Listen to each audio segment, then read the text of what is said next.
Let's return to the fire. I'm not here to teach. I'm not here to convince. I'm here to tell another part of the story. Not for the many, but for the few. If you're one of them, you'll know. In the last episode, I shared how a chapter of my life ended and how that opened the space for something unexpected. Meeting parts of myself I hadn't seen before. Today, I want to go a little deeper. Not to explain, not to offer a map, just to describe what it felt like. The inner landscape that revealed itself. After the relationship ended, I found myself in a strange kind of quiet. The kind where there's no external drama, but your mind feels wide awake. Old feelings rose. Loneliness, fear, longing, but they didn't have clear shapes or words. It was confusing, and at first, uncomfortable. I realized that what I was touching wasn't really about any external circumstance. It was internal, and it was waiting. I began to notice my inner child, not as a concept, but as a presence. Small, vulnerable, curious, sometimes playful, sometimes anxious.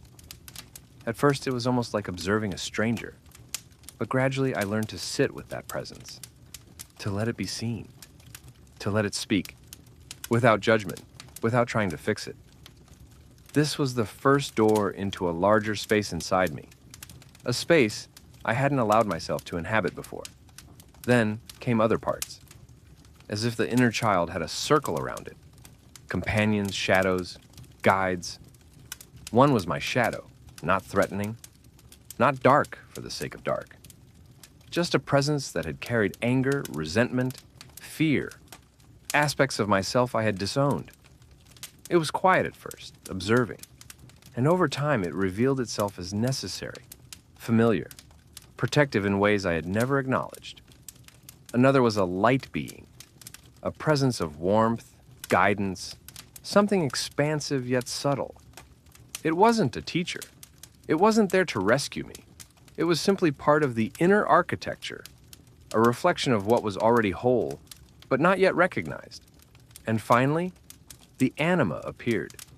At first, playful, almost like a doll.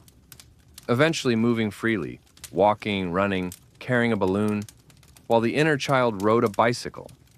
It was as if parts of the self I had fragmented were now dancing together, alive, recognized, and integrated. I want to be clear. None of this was mystical for the sake of spectacle. None of this was an ego trip. It was deeply human. A process of meeting the disowned, the hidden, the neglected, and simply letting it be. This is what integration feels like.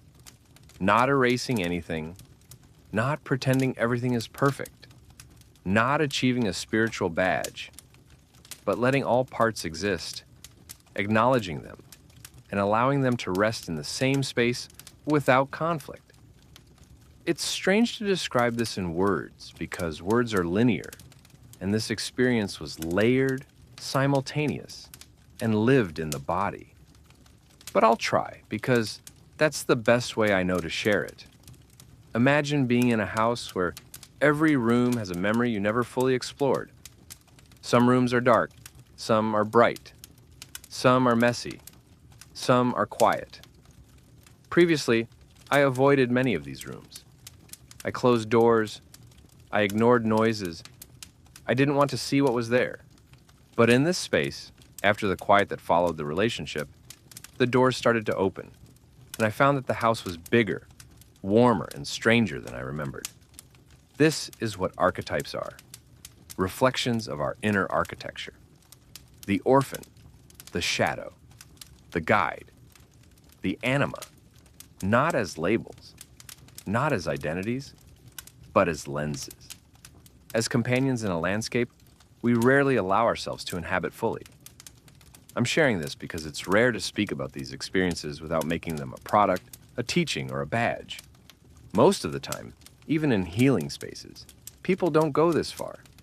They discuss shadow work in theory, read books, or follow frameworks.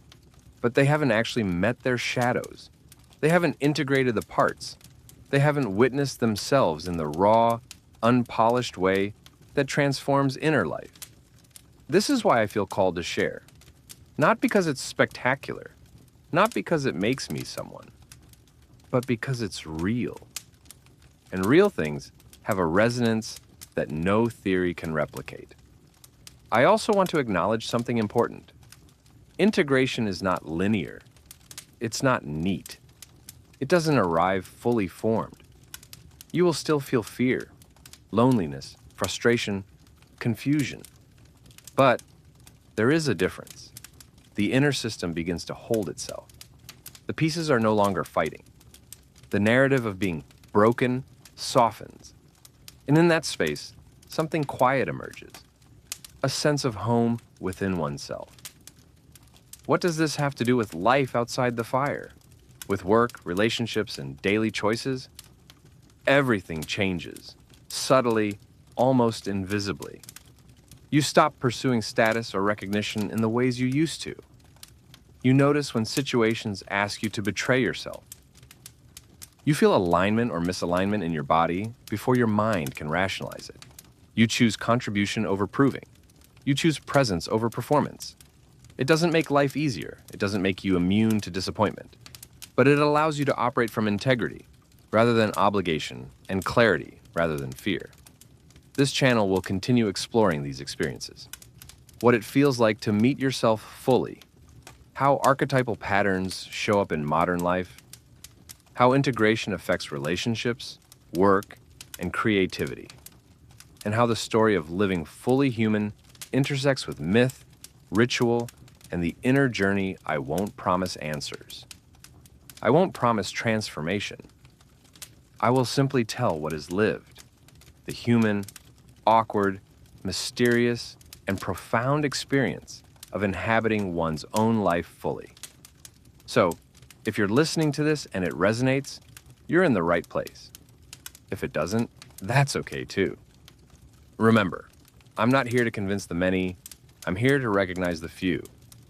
If you're one of them, you'll know.